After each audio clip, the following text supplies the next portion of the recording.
Ang pangunahing issue ngayon ay nananatiling nasa antas ng krisis ang anti-Semitismo sa Estados Unidos at sa buong mundo. Ang mga kolehiyo ay naging pugad ng pinakamatandang put. Habang ang ilang estudyante ay natatakot ipahayag ang kanilang pagkakakilanlan bilang mga Hudyo, ang iba naman ay tumatayo at lumalaban. Ginagamit ba bilang sandata ang antisemitismo sa mas mataas na edukasyon sa Amerika? At kung oo, sino ang gumagawa nito? Matapos ang isang nakakagulat na desisyon tungkol sa Harvard University at isang umano'y whistleblower mula sa DOJ, ang kinabukasan ng mga karapatang sibil ng mga Hudyo sa campus ay sinusubok ngayon. Pag-uusapan natin ito ngayon. Ako si Ilana Mizel Diamant at ito ang Basic Law. Kaya ngayong araw kasama natin si Ken Marcus, tagapagtatag, tagapangulo at CEO ng Brandeis Institute. At bukod sa iba pang pampublikong posisyon, dating Assistant U.S. Secretary of Education for Civil Rights. Ken, maligayang pagdating sa palabas. Maraming salamat sa pagsama sa amin. Masaya akong makasama ka, Ilana. Masaya kami nandito ka, kaya simulan na natin agad.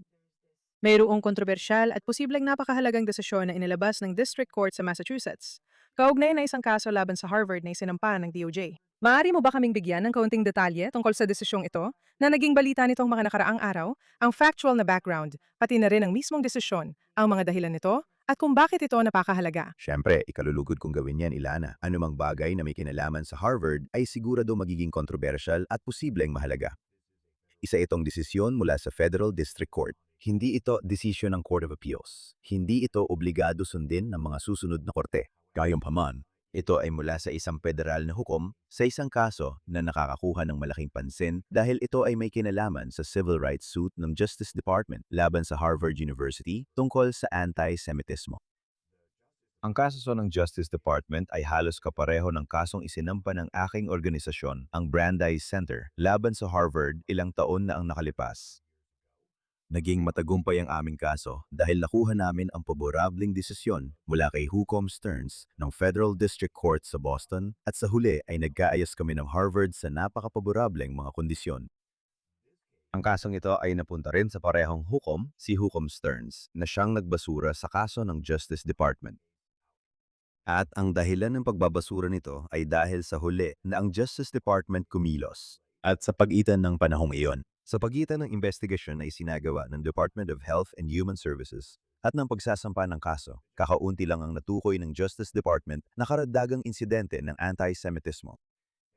At mula doon, sinabi ng hukom na haka-haka lang kung may patuloy na problema ng anti-Semitismo sa Harvard. Maaari mo bang ibigay? Para lang maalala ng lahat dito ang ilang totoong halimbawa ng uri ng panliligalig at karahasan na ibinintang at hindi maayos na hinarap ng institusyon. May isang estudyante sa paaralan ng negosyo na di umano'y pisikal na inatik. May tatlong estudyante sa Kennedy School na pinigilang talakayan ang isyu ng Israel bilang isang demokratikong bansang Hudyo. May malawakang alegasyon ng panliligalig na tumagal ng matagal na panahon at sangkot ang maraming tao. May ilang mapanirang pananalita tulad ng From the River to the Sea, pero may malaking bilang din ng mga kilos na laban sa mga Hudyo. Sige, at sa puntong ito, Hukom Stearns, na pinayagan ng kaso mo na umusad ng matagumpay, bumalik sa gobyerno at sinabi, huli na. Ang ideya, ito ay isang Title VI na kaso. Kaya ang ideya na dapat tanggalan ng pondong federal ang Harvard dahil pinayagan nito ang diskriminasyon sa kanilang campus ay hindi na. Maringing litisin. Oo, kaya tandaan mo na dati, sinubukan lang ng kagawaran ng katarungan na kumilos agad, laktawan ng ilang proseso, at i-freeze ang pondo ng Harvard. At sinabi ng ibang hukom ng Federal District Court na masyadong mabilis yan, kailangan mong dumaan sa tamang proseso. Sa pagkakataong ito, dumaan sa tamang proseso ang kagawaran ng katarungan at ang kagawaran ng kalusugan at serbisyong pantao. At sinasabi nila ngayon na masyado namang mabagal dahil masyado mahaba ang pagitan ng mga umano'y insidente at ng pagsasampa ng kaso sa korte. O sige, kung pareho ngang mananatili ang mga desisyon, hindi kailanman magkakaroon ng matagumpay na kaso ng Justice Department sa ilalim ng Title VI sa District Court sa Massachusetts na may kinalaman sa antisemitismo o kahit ano pa. Sa loob ng mga dekada, kakaunti lang ang mga kasong may kinalaman sa karapatang sibil na dinala ng Justice Department, lalo na yung may kinalaman sa paglaban sa antisemitismo. Ngayon na ginagawa na nila ito, pinipigil ito ng mga korte at ginagamit ang isang pamantayan na kung palaging gagamitin ay halos pipigil sa anumang uri ng pagpapatupad ng civil rights ng Justice Department. Ano sa tingin mo ang dahilan sa likod nito? Kasi parang kapag ikaw ay nagsampa ng pribadong kaso, parang may pag-asa ito. O hindi naman ito otomatikong maapektuhan ang mga pribadong kaso tulad ng isinampa namin. Pero maapektuhan ito ang mga reklamo na inihain sa mga ahensya ng federal na nagpapatupad ng batas tulad ng Kagawaran ng Edukasyon, Kalusugan at Serbisyong Pantao, Komisyon sa Pantay na Oportunidad sa Empleo. Sa tingin ko, magulo talaga ang desisyon. Maling pamantayan ang ginamit. Pamantayan na para sa ibang uri ng kaso pero hindi para dito. Maaaring may kaunting pagkadismaya sa Boston tungkol sa administrasyon ni Trump. Ito ay tahasang ipinahayag ng isa pang hukom ng Federal District Court sa parehong korte, si Hukom Barrows, sa ibang desisyon na may kinalaman sa parehong mga partido. Kaya maaring may pangkalahatang pag-aatubili na makarinig pa mula sa pamahalaang federal tungkol sa Harvard sa mayon. Sa tingin ko, iyon ang dahilan. Pero mahirap isipin na mananatili ang desisyong ito kung dadalhin ito hanggang sa Korte Suprema. Sa tingin mo ba posible iyong mangyari? Sa tingin ko, dapat mag-apela ang kagawaran ng katarungan. Hindi ko alam kung paano ito haharapin ng First Circuit. Pero kung makakakuha ng hindi pabor na desisyon ang kagawaran ng katarungan mula sa First Circuit, sa tingin ko, aabot ito sa Korte Suprema. At dapat itong dinggin ng Korte at magwawagi ang kagawaran ng katarungan. Kaya para malinaw lang, sa tingin mo ba na maaring magkaroon ng epekto ang desisyong ito kung mananatili ito ng ganoon pero malabong manatili ito ng ganoon? Sa ngayon, hindi ito maganda para sa mga kasong dinadala sa Federal District Court sa Boston at marami ring mga kolehiyo at universidad na nasa Massachusetts at New England. Kaya hindi ito maliit na bagay. Ang desisyon ay maaari ring gamitin kahit hindi ito formal na nagbubuklod sa mga korte sa buong bansa. Halimbawa, inaasahan kong gagamitin ito laban sa kagawaran ng katarungan sa UCLA. Ayan na. Higit pa kaysa sa kasong iyon. Si Chair Andrea Lucas ng Equal Employment Opportunity Commission ang nagsampa ng reklamo laban sa UCLA noong panahon ng mga kampamento. Noong huling bahagi ng 2023, unang bahagi ng 2024, matapos ang mga pag-atake ng Hamas noong Oktubre 7 at ang mga protesta na kumalat sa mga kampus sa Amerika at naging matindi sa UCLA. Nakita ito ni Lucas tong panahong yon. Isa siyang commissioner at siya nang makakuha siya ng investigasyon mula sa EEOC. Ang investigasyon iyon ay nagresulta sa mga natuklasang paglabag ng UCLA noon panahong iyon. Ipinasa pagkatapos ang usapin sa kagawaran ng katarungan at sinunod ng kagawaran ng katarungan ang mga proseso sa ilalim ng Title VII na nangkop sa lugar ng trabaho at nagsampa sa Federal District Court. Dumaan sila sa mga proseso na tumagal ng ilang taon. Kung ang isang district court sa Los Angeles ay sasanayon kay Hukom Stearns sa Boston, maaari nilang sabihin na hindi ito sapat. Na natuklasan ng gobyerno ang isang paglabag na hindi naayos ng universidad at maaring ibasura ang kaso. Hindi ko iniisip na mangyayari yon pero yon ang panganib. Maaari mo ba akong kwentuhan pa ng kaunti tungkol sa kung ano talaga ang nangyayari sa UCLA? Sa UCLA, nakita namin ang malalaking kampo at parehong mga estudyanteng Hudyo at iba pang mga Amerikanong Hudyo ay hindi pinayagang tumawid sa campus. Ipinahayag nila na hindi sila pinayagang dumaan sa mga kampo at makapasok sa klase maliban na lang kung magbibigay sila ng pahayag na tumututol at kumukondena sa Estado ng Israel.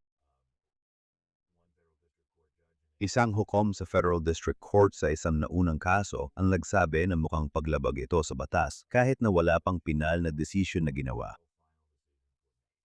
Meron na yung iba't ibang uri ng kaso na nakabinbin sa UCLA at maaring malagay sa alanganin ang ilan dito kung sasang-ayon ang korte sa Los Angeles sa desisyon ng korte sa Boston. At paano naman ang mga kasong naayos na? Halimbawa, ang Colombia ay nagkaroon ng milyon-milyon, daan-daang milyon dollar na mga grant na na-freeze noong 2025 ng pamahalaan ng Estados Unidos dahil sa pamantayang kasalukuyang ipinapatupad ni Hukom Stearns. May panganib bang muling buksan ang mga ganitong uri ng kaso o Nakakatawang isipin, hindi. Nung mas maaga sa administrasyon, kumilos ang pamahalaan ng Estados Unidos ng todo at napaka-agresibo. Nag-freeze ng pondo at gumawa ng mga hakbang na talagang matindi at mapuwersa. At mukhang hindi naman nasunod lahat ng mga kinakailangang hakbang doon. Kinakritiko na ngayon ang federal na gobyerno dahil doon. Pero ang totoo, nakamit nila ang mga napakahalagang kasunduan noong panahong yon. Simula noon, mas kinilina ng gobyerno ang mas tradisyonal na mga investigasyong sumusunod sa karaniwang mga patakaran.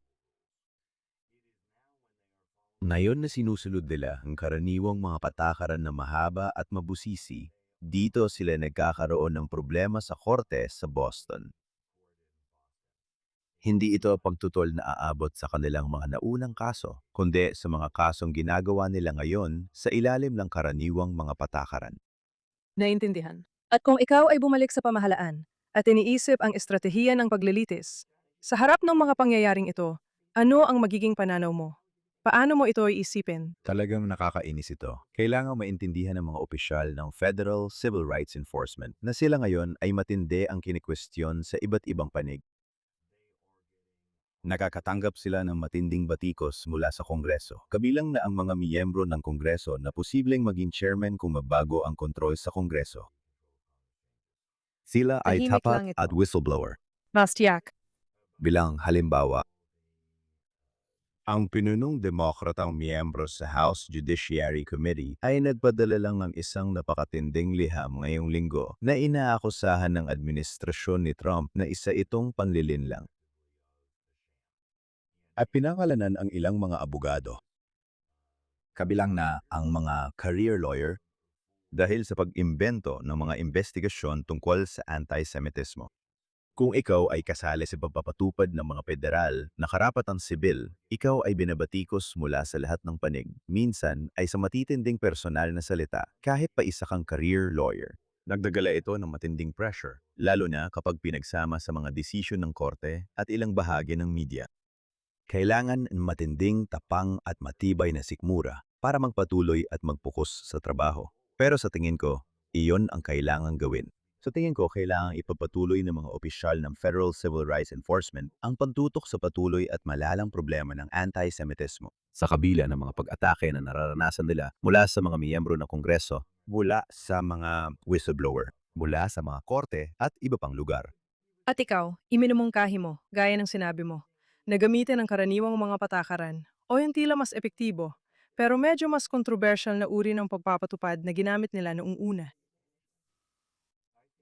Sa tingin ko, magandang hakbang na itinutuloy ngayon ng mga abogado ng ahensya ang mga kaso ng anti-Semitismo gamit ang formal na mga proseso na available. Sa tingin ko rin ay maganda na mas marami na ngayong mga prosesong ginagamit hindi lang sa kagawaran ng edukasyon gaya ng mga nakaraang taon, kundi pati na rin sa ibang mga ahensya na dati ay hindi kasali, tulad ng kagawaran ng kalusugan at serbisyong pantao, tulad ng pantay na oportunidad sa trabaho, tulad ng kagawaran ng katarungan, pati na rin. Sa tingin ko, kapaki-pakinabang at kaaya-aya na nagkaroon din ng magkakaugnay at matitinding pagsisikap para makuha ang atensyon ng mga universidad. Sa tingin ko, dapat itong ipagpatuloy, pero dapat ding isaalang-alang ang mga legal na kinakailangan. Sige. Ikaw, sa tingin ko ay napatigil kita nung nagsimula kang magbanggit tungkol sa isang whistleblower. May isang abogada na ang pangalan ay Haley Van Aram. Sa tingin ko, na nasa DOJ Civil Rights na ng halos isang dekada. At nagsalita siya at sinabing na ang mga aksyon ng federal laban sa Brown at iba pang mga universidad tulad ng Columbia ay ginawa daw ng mas mabilis kaysa sa normal o laban sa ebidensya o may iba pang mga paratang dito. Maaari mo ba kaming sabihin ng kaunti pa tungkol dito at kung paano mo ito tinitingnan? Tungkol sa episode na ito at ang posibleng epekto nito, lalo na sa mga uri ng pressure na binabanggit mo. Sasabihin ko na nakakalungkot, pero totoo na ang mga hindi nasisiyahang career civil rights lawyers ay hindi balita o hindi dapat gawing balita tuwing Republican administration. Karaniwan, nakikita natin na ang Department of Justice at iba pang ahensya ay kadalasang pinupunuan ng mga abogado na hindi kapareho ng mga prioridad, posisyon, at pagpapahalaga ng Republican administration at madalas na hindi sang-ayon sa mga ito. Ang nakikita natin sa tinatawag na whistleblower suit ay sunod-sunod na mga pagtutol, na ang mga career lawyer ay naatasan sa mga bagay na ayaw nilang gawin sa mga schedule na para sa kanila ay masyado mabilis at hindi pinansin ng kanilang mga supervisor ang kanilang mga rekomendasyon.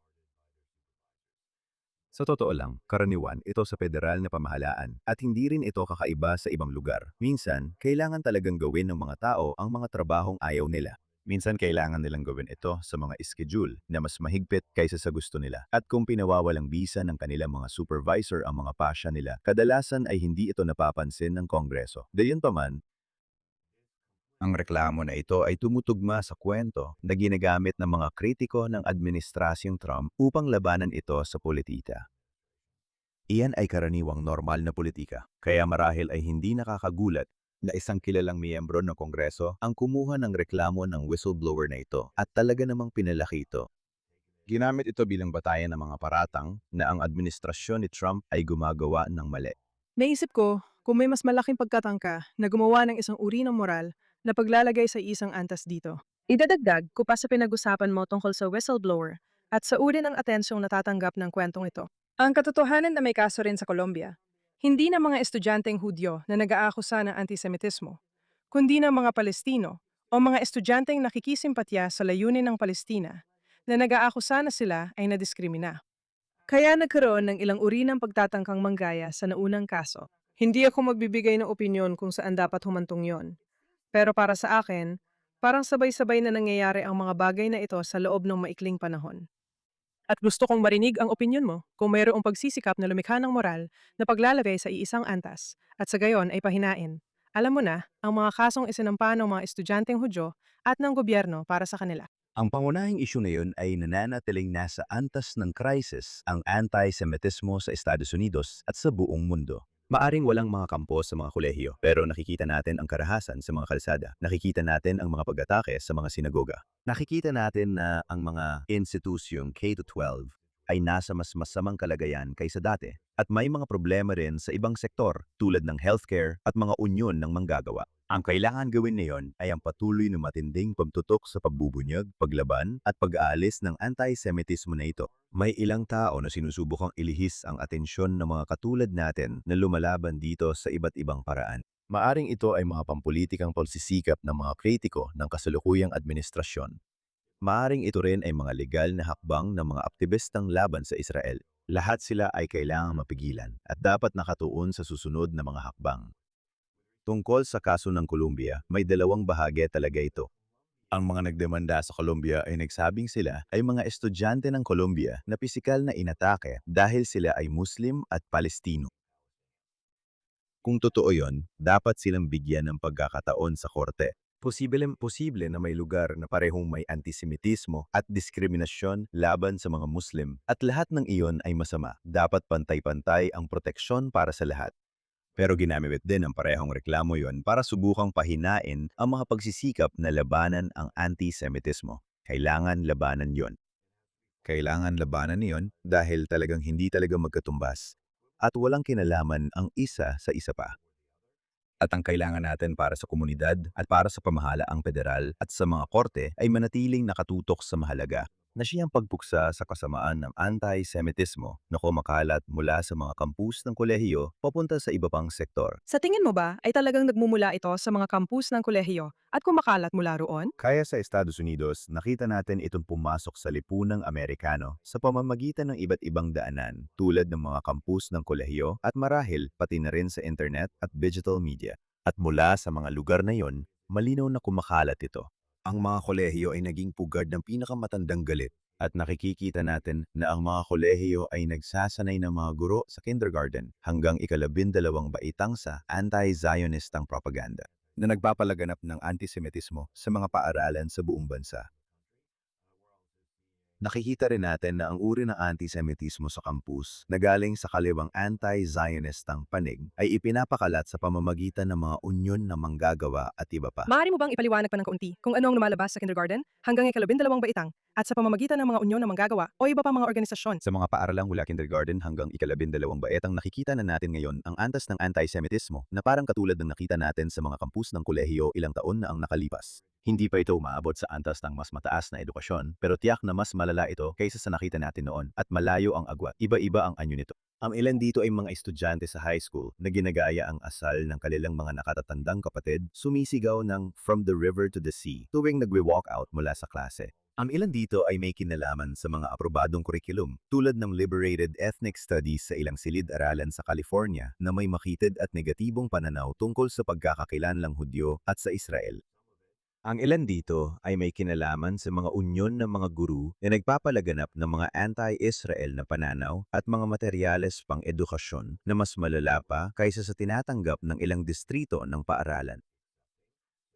Kaya ito ay iba't ibang anyo ng antisemitismo, ang ilan ay pinapalaganap mismo ng mga guro at ng kanilang mga unyon. At nangyari ba ito sa buong bansa o may mga partikular na lugar na talagang mainit ang issue? Kaya nakikita natin ito sa iba't ibang bahagi ng estado ng California. At sa katunayan, ang Brandeis Center ay nagsasampa ng kaso laban sa estado ng California dahil sa pagpapalaganap ng anti-Semitismo sa mga paaralan nito. Nakita rin natin ito mula Georgia hanggang Massachusetts at New York. At may mga kaso tayo sa lahat ng mga lugar na yon.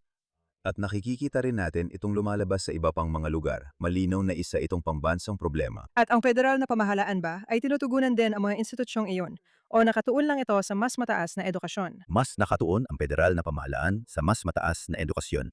Hinimok namin ang Kongreso na magsagawa ng mga pagdinig tungkol sa anti-Semitismo sa K hanggang 12 at sa katunayan, nagkaroon ng ilang pagdinig ang kapuluman ng mga kinatawan pero hindi kasing dami. Nagsampa rin kami ng ilang reklamo sa mga federal na ahensiyang tagapagpatupad at nakakuha kami ng ilang investigasyon, bagaman malinaw na hindi namin nakukuha ang parehong antas ng atensyon. Pagdating sa mga unyon ng mga guro, meron kaming malaking bagong reklamo na isinampa laban sa pinakamalaking unyon ng mga guro sa bansa, ang National Education Association. At ang reklamong yon ay masigasig na iniimbestigahan ngayon ng mga federal na investigador. Ikaw ang naging mahalagang tao sa pagpapabuti at pagbabago ng paraan kung paano naaangkop ang mga batas sa karapatang sibil sa mga Hudyo sa campus. Malaya kang magsabi ng isa o dalawang pangungusap tungkol dito. Pero sasabihin ko lang na ito ay tungkol sa pagpapalawak ng definisyon ng kung ano ang isang Hudyo para sa layunin ng karapatang sibil sa tamang saklaw nito. Sinusubaybayan ko ang paksang ito ng may interes at palagi akong nagtataka. Alam mo, sinusubukan ng batas na parusahan ang mga institusyon kapag hindi sila kumilos, kahit dapat sana. Ngunit hindi pa naabot ng batas ang pangunahing problema ng kultura sa campus o ng mga guro sa campus. Maraming bagay na legal pa rin na nagpapalala ng mga problemang pinag-uusapan natin tungkol sa kultura. Maaari mo bang ikwento kung ano ang ginawa mo nung nasa federal na gobyerno ka? At kung gaano ito kahalaga sa mga kaso ngayon? At saka, saan nga ba talaga nagtatapos ang pagiging epektibo ng bagay na yon? Marami talagang laman yan. Nagsinimal ito mahigit 20 taon na ang nakalipas noong panahon ni George W. Bush. Ako ang nataasan sa pagpapatupad ng civil rights na may kinalaman sa edukasyon. Noong panahong iyon, hindi itinuturing na sakop ng Title VI ng Civil Rights Act of 1964 ang mga estudyanteng Hudyo na siyang pangunahing batas sa larangang ito. At dahil doon, kapag ang mga estudyanteng Hudyo ay nagsampa ng reklamo sa tamang ehensya, madalas na tinatanggihan lang ang mga reklamo nila.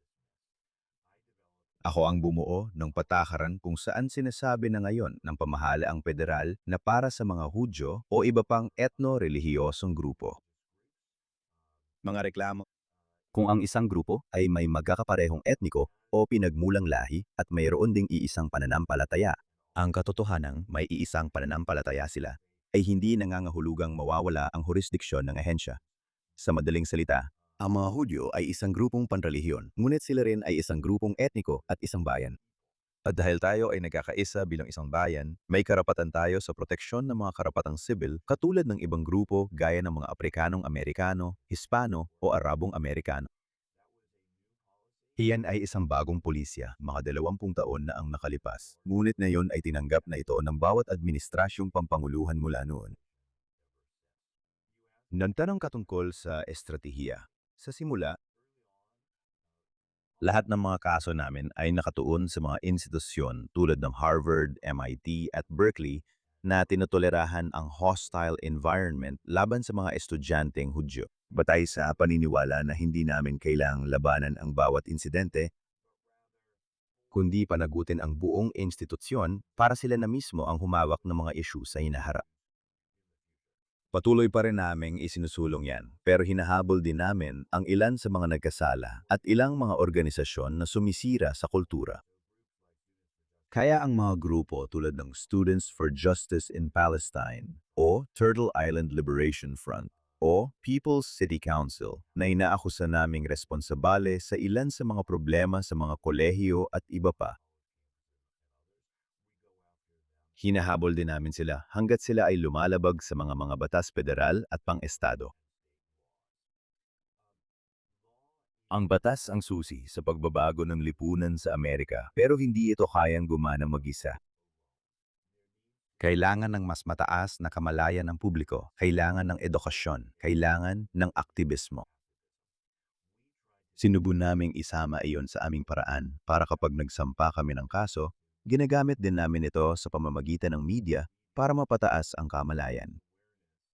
Sa Capitol Hill, sa mga ahensya ng ehekutibong sanggay, sa mga kabisera ng estado, at sa pangkalahatang publiko. Dahil naniniwala kami na kung walang batas, hindi ka magkakaroon ng pagbabago. Pero ang batas lang ay hindi sapat.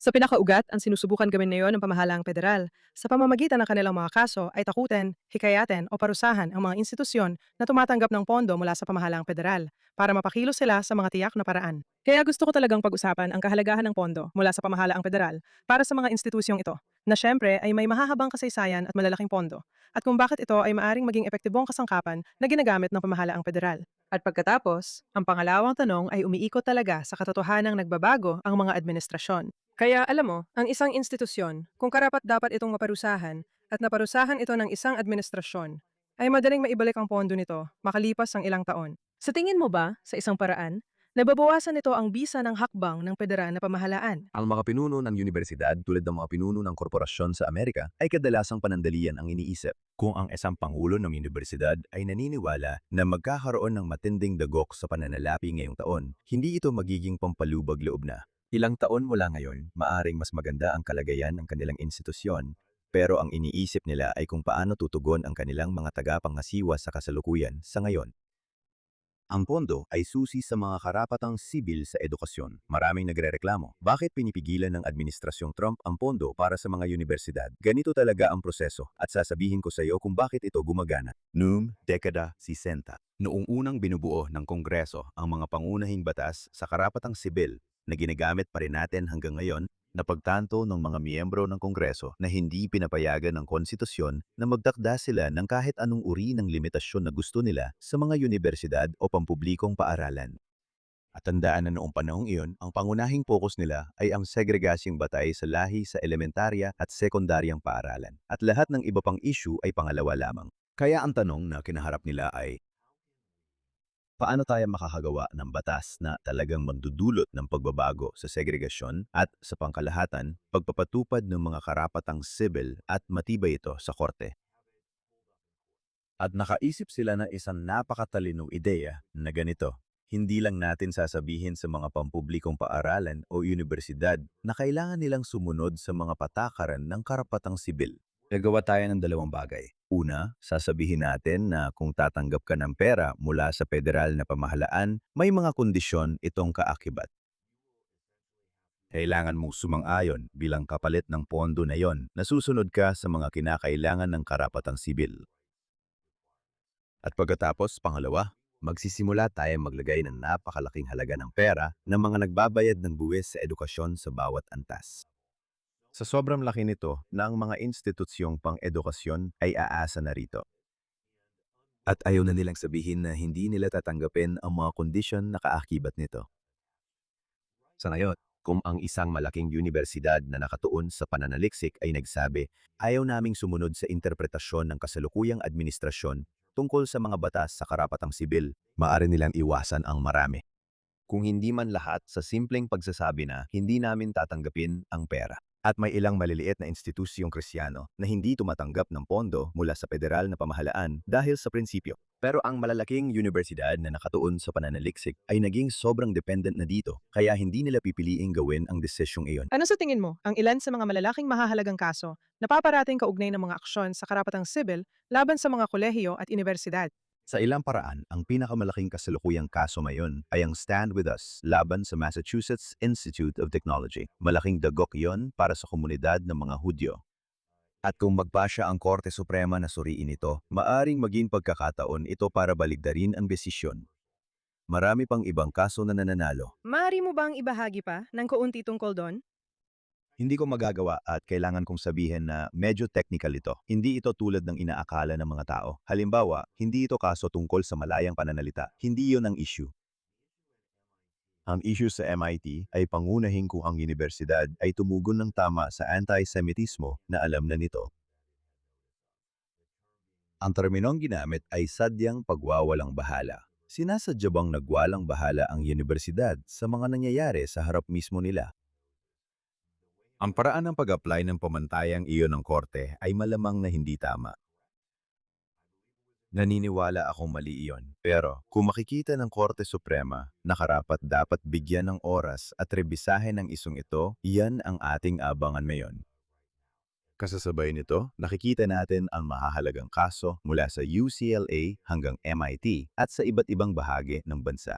Bagamat hindi na sila ganoon nabibigyan ng pansin sa mga balita gaya ng dati, marahil isang taon o ilang taon na ang nakalipas, marami sa mga ito ay mahalaga pa rin. At kasing halaga ng mga desisyon ay ang mga resolusyon. Nakakakuha tayo ng mahahalagang kasunduan sa mga lugar tulad ng Reed College na nagdudulot ng malalaking pagbabago sa paraan ng pagpapatakbo ng mga kolehiyong ito. Lahat ng yan ay nangyayari. Habang tayo nag-uusap, kahit hindi ko babanggitin ang mga institusyon, sasabihin ko sa inyo na ang mga abogado ng Brandeis Center ay nakikipagnegosasyon sa maraming institusyon na yon, kabilang ang malalaking universidad at mas maliliit na kolehiyo. Pero ang mga uri ng resolusyon na lumalabas sa mga kasunduan ay anong klase ba ang mga ito?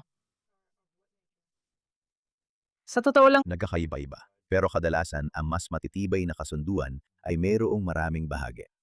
Ang magagandang kasunduan ay nangangailangan na gamitin ng institusyon ang International Holocaust Remembrance Alliance working definition ng antisemitismo. Hindi lang para sa layunin ng edukasyon, kundi pati na rin sa pagsusuri ng asal. Nililinaw nila na ang mga pag-atake sa mga Zionista ay dapat ituring na paglabag sa karapatang sibil at na ang Zionismo ay hindi lang isang pampulitikang pananaw kundi bahagi rin ng pagkakakilanlan ng mga Hudyo para sa maraming Hudyo. Maaring may mga bahagi ito na nagtatatag ng isang independiyenteng taga-subaybay o kahit papaano ay isang uri ng taga-subaybay upang matiyak na nasusunod ang mga alituntunin. Maaring lumikas sila ng mga bagong posisyon tulad ng isang Title VI Coordinator na nakatuon sa mga issue laban sa anti-Semitismo. Madalas, magkakaroon sila ng pagsasanay tungkol sa anti-anti-Semitismo at anti-Sionismo. Kailangan ng isang komprehensibong pakete kadalasan. At dapat may mga partikular na bahagi na tumutukoy sa kung anuman ang nangyayari sa isang partikular na kolehiyo o universidad. Sasabihin ko na may ilang magagandang balita. Una, ang pagtutol. Ang pagtutol ay mas malakas kaysa dati. Ang Brandeis Center ay ilang ulit na mas malaki kaysa noong Oktubre 7 at marami pang ibang mga organisasyon na lumalaban. Pangalawa, sa aking palagay, hindi perpekto ang ginagawa ng mga kolehiyo at universidad. Pero mas maganda na ang kanilang pagtugon sa antisemitismo kumpara sa ilang taon na ang nakalipas. Ang mga pagsisikap ng mga organisasyong Hudyo tulad ng amin, ng mga federal na tagapagpatupad ng batas at ng Kongreso ay tiyak na may epekto.